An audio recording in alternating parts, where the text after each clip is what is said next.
Salam, selamat pagi saudara-saudaraku yang terkasih. Pada pagi ini kita akan mendengarkan bacaan renungan pagi. Sebelumnya mungkin saudara-saudara ada yang mau ikut untuk bergabung di live di bacaan renungan pagi kita pada pagi ini, bisa memberikan komentar di bawah, gabung biar saya bisa klik untuk kita bersama-sama. Mungkin ada pikiran atau tanggapan dari bacaan renungan pagi, boleh kita sama-sama berdiskusi. Terima kasih. Sebelum kita mendengarkan bacaan renungan pagi, kita akan mendengarkan lagu pengantar bacaan renungan pagi kita pada pagi ini.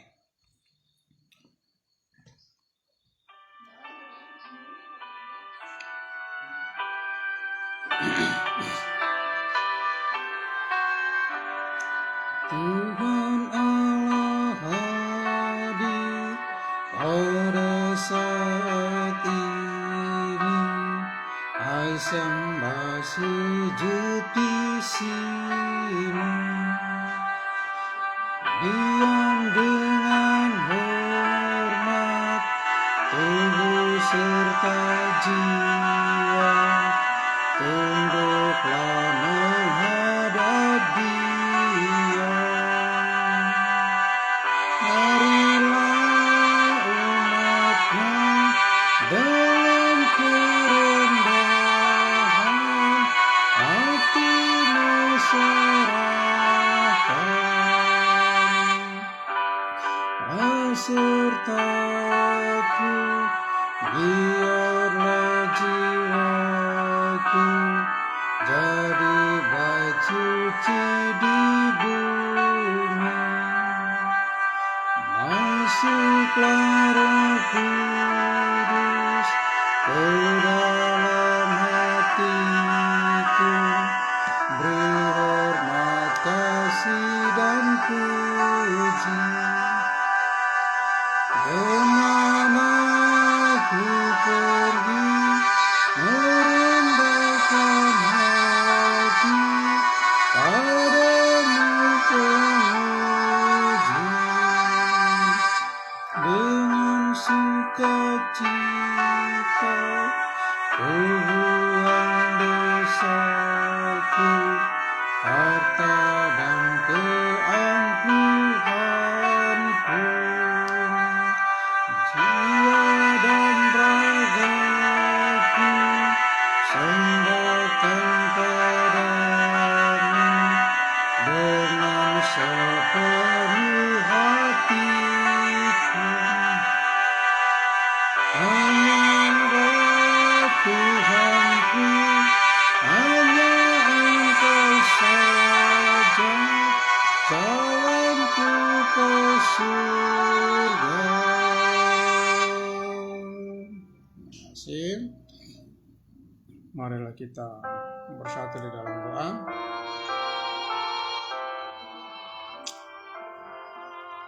Tuhan Allah Bapa yang bersemayam bertahta dalam kerajaan sorga, Allah yang selalu kami sembah dan kami puji siang dan malam, Allah yang adalah Alfa dan Omega. Terpujilah nama-Mu ya Tuhan, dari sekarang hingga hari-hari nanti. Bapa, pada pagi ini kami boleh bersyukur oleh karena kebaikan kasih-Mu yang sudah kami rasakan sepanjang malam dalam tidur kami Tuhan. Dan pada pagi ini kami boleh dapat dibangunkan dengan tubuh yang segar dan sehat dan tidak kurang suatu apapun.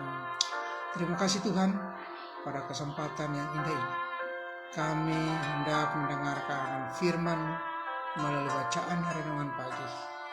Biarlah ya Tuhan kuasa Roh-Mu dapat mengurapi kami, memberikan hikmat dan pengertian bagi kami ya Bapa akan firman-Mu ya Tuhan, agar biarlah dengan firman-Mu boleh menjadi berkat bagi kami, berkat pengetahuan, dan juga berikan kami pemahaman akan sabda-Mu ya Tuhan. Biarlah ya Tuhan boleh menjadi berkat di dalam kehidupan kami hari lepas hari, boleh tetap setia memuji dan melaksanakan nama-Mu. Di dalam nama Yesus Kristus kami berdoa dan mengucap syukur kepada Bapa di sorga. Haleluya. Amin. Ya, bacaan renungan pagi kita pada pagi ini, hari Kamis tanggal 20 Maret 2025 dengan judul Kekuatan Doa Syafaat. Ayatnya di dalam Ayub pasal 42 ayat 10. Lalu Tuhan memulihkan keadaan Ayub setelah ia meminta doa untuk sahabat-sahabatnya, dan Tuhan memberikan kepada Ayub 2 kali lipat dari segala kepunyaannya dahulu. Hampir semua orang mengenali seseorang atau pernah mendengar tentang seseorang yang secara ajaib sembuh dari suatu penyakit sebagai hasil dari doa. Namun di sisi lain, percaya bahwa doa menyembuhkan dengan menunjuk pada seberapa contoh kasus tidaklah sama dengan membuktikannya secara ilmiah. Namun itulah yang telah dilakukan oleh 2 orang peneliti, yaitu yang pertama bernama Dale Mateo, MD, seorang profesor dan ahli penyakit dalam di Fakultas Kedokteran Universitas Girton, bersama dengan Sally Marlowe, RN, seorang perawat praktisi, melakukan penelitian tentang doa. Menggunakan desain dan konsep yang sama yang digunakan peneliti manapun untuk mengevaluasi suatu obat baru. 40 pasien radang sendi dari pusat perawatan artritis atau nyeri di Clearwater, Florida, dirawat dengan dilakukan selama sesi perawatan dan penyembuhan yang intensif. Para pasien kemudian dibagi menjadi 2 kelompok. Separuhnya menerima tambahan doa jarak jauh tanpa sepengetahuan mereka setiap hari selama 6 bulan, sedangkan separuhnya lagi tidak mendapat tambahan doa. Tentu saja tim pemantau tidak menerima doa sama sekali sejak awal sampai akhir. Semua pasien dipantau oleh ahli klinis terlatih yang mengandalkan pengukuran diagnostik standar seperti tes kekuatan cengkeraman dan analisis darah untuk memantau tanda-tanda kemajuan. Sekarang setelah hasilnya dapat dilihat, tidak diragukan bahwa Tuhan mendengarkan doa umatnya dan mengabulkan permintaan mereka. Penyembuhan pun terjadi meskipun orang yang didoakan tidak mengetahuinya. Lebih banyak studi tentang doa syafaat kini sedang dilakukan dan sejauh ini hasilnya positif. Namun ada aspek lain dari doa syafaat. Dampak positif doa itu terhadap orang yang berdoa. Ingat Ayub, dia kehilangan segalanya dalam 1 hari. Dia benar-benar berantakan dari kaya menjadi miskin. Lalu dalam sakitnya bisu yang luar biasa dari kepala sampai kaki, tetapi ketika orang lain menyarankan dia untuk mengutuk Tuhan lalu mati, dia menjawab, "Meskipun dia membinasakan aku, namun aku akan tetap percaya padanya." Dan dia terus berdoa, iman yang luar biasa. Namun kapankah waktunya ketika Tuhan mengembalikan semua kepadanya? Itu tidaklah terjadi ketika Ayub berdoa untuk dirinya sendiri, meskipun dia menderita kesakitan. Itu datang ketika dia berdoa untuk teman-temannya. Tampaknya ada berkat yang dikembalikan bagi mereka yang mendoakan orang lain. Ayub mengalaminya dan Anda juga bisa. Tuhan, beri saya hati yang berduka bergembira, dan berdoa bagi orang lain, apapun situasi yang saya hadapi. Demikianlah bacaan firman bagi kita pada pagi ini. Bagaimana kekuatan doa syafaat.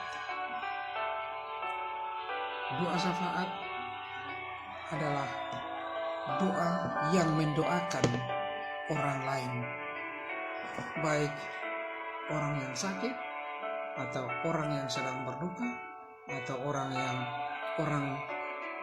lain yang kita kenal, kita saling mendoakan. Dan itulah doa syafaat. Dan doa syafaat dikatakan bahwa ada kuasa Tuhan yang menyertai, sehingga kita berdoa walaupun orang yang kita doakan itu dia tidak mengetahui, tetapi Roh Kudus tetap menyertainya.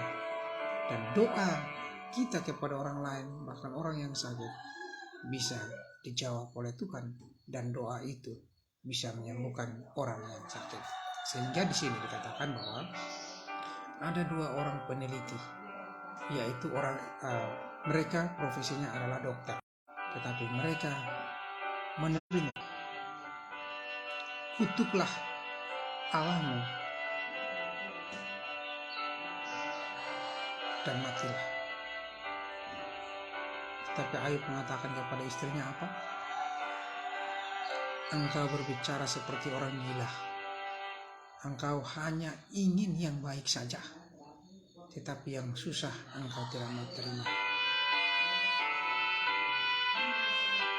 Sekalipun Tuhan mengambil nyawaku, aku tetap percaya kepada Tuhan. Memang luar biasa Ayub yang begitu setia,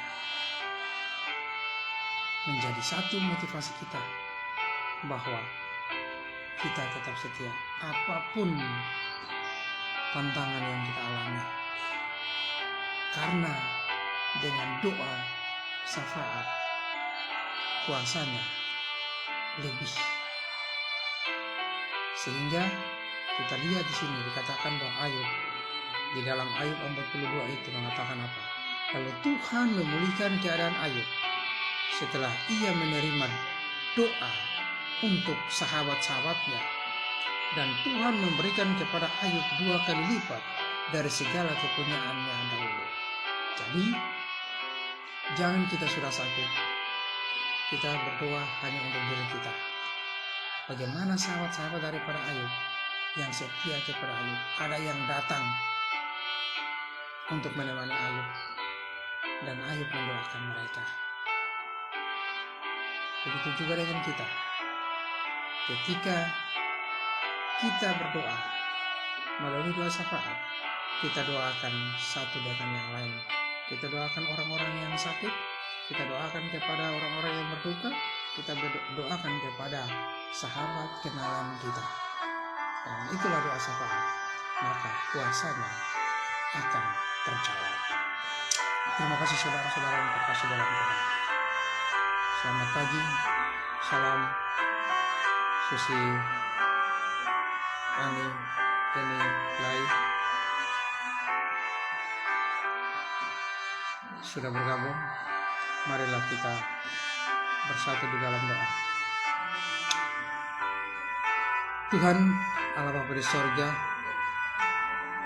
terima kasih pada pagi ini firman-Mu yang begitu sempurna, firman-Mu yang begitu menginspirasi bagi kami, agar ketika kami berdoa, kami boleh mengadakan doa syafaat untuk boleh mendoakan orang-orang yang sakit, mendoakan untuk orang-orang yang sedang berduka, dan juga kami mendoakan buat sahabat-sahabat kami. Biarlah ya Tuhan, dengan doa kami, permohonan kami, Tuhan menjawab seturut dan kehendak-Mu ya Bapa. Pada saat ini ya Tuhan, Hamba mendoakan buat semua orang-orang yang saat ini terbaring oleh karena sakit. Biarlah dengan kuasa Roh-Mu boleh menjamah mereka, berikan kekuatan kepada mereka, menjamah mereka agar mereka boleh mendapatkan akan pemulihan, menjamah mereka agar mereka boleh mendapatkan kesehatan yang sempurna. Baik mereka yang dirawat di rumah sakit, Tuhan memberkati, campur tangan melalui para medis, para dokter, agar mereka boleh melayani pasien-pasien mereka boleh mendapatkan kesembuhan. Kami berdoa buat sahabat-sahabat kami, saudara-saudara kami, di mana saja mereka berada, yang saat ini mereka juga sedang berduka, Tuhan hiburkan mereka, agar mereka boleh tetap terhibur, agar mereka tidak berlarut-larut di dalam duka mereka, ya Tuhan. Tetapi mereka mendapatkan satu pengharapan bahwa kematian akan menjadi berkat bagi mereka, dikuatkan ya Tuhan. Semua saudara-saudara melalui Facebook, biarlah mereka mendengarkan firman-Mu setiap pagi. Mereka boleh diterangi dengan kuasa Roh-Mu ya Tuhan, agar berkat firman-Mu boleh menjadi berkat bagi mereka di dalam kehidupan mereka. Untuk itu ya Tuhan, kami semua boleh tetap setia di dalam iman kami, kerohanian kami boleh bertumbuh, di mana janji Tuhan akan datang kedua kali menjemput kami, di mana di tempat yang Tuhan sudah sediakan bagi kami. Terima kasih Tuhan, terima kasih Bapa. Sepanjang hari ini kami serahkan semua kegiatan, aktivitas, pekerjaan kami ke dalam tangan. Biar Tuhan memberkati kami, menjauhkan kami daripada segala mara bahaya, kecelakaan ketika kami berjalan, kecelakaan ketika kami bekerja, agar kami boleh dapat merasakan akan berkat Tuhan sepanjang hari ini di dalam setiap kegiatan aktivitas kami Bapak. Untuk itu ya Tuhan, dengan berkat Tuhan boleh memenuhi semua kebutuhan kami. Terima kasih Tuhan, terima kasih Bapak. Inilah doa dan harapan kami. Biarlah Tuhan menjawab, mendengar dan menjawab seturut yang kehendak-Mu Bapa. Di dalam nama Yesus Kristus kami mohon, mengampuni akan setiap kesalahan dosa kami, karena kami sembahkan doa ini di dalam nama Yesus Kristus yang adalah Tuhan dan penebus kami. Amin. Terima kasih. Inilah bacaan renungan pagi kita pada pagi ini. Biar boleh mencari berkat bagi kita setiap hari. Di dalam setiap kehidupan kita terus bertumbuh di dalam kerohanian kita. Shalom, selamat pagi Gusti Ani Nilai. Tuhan Yesus memberkati. Sampai hari Maranatha.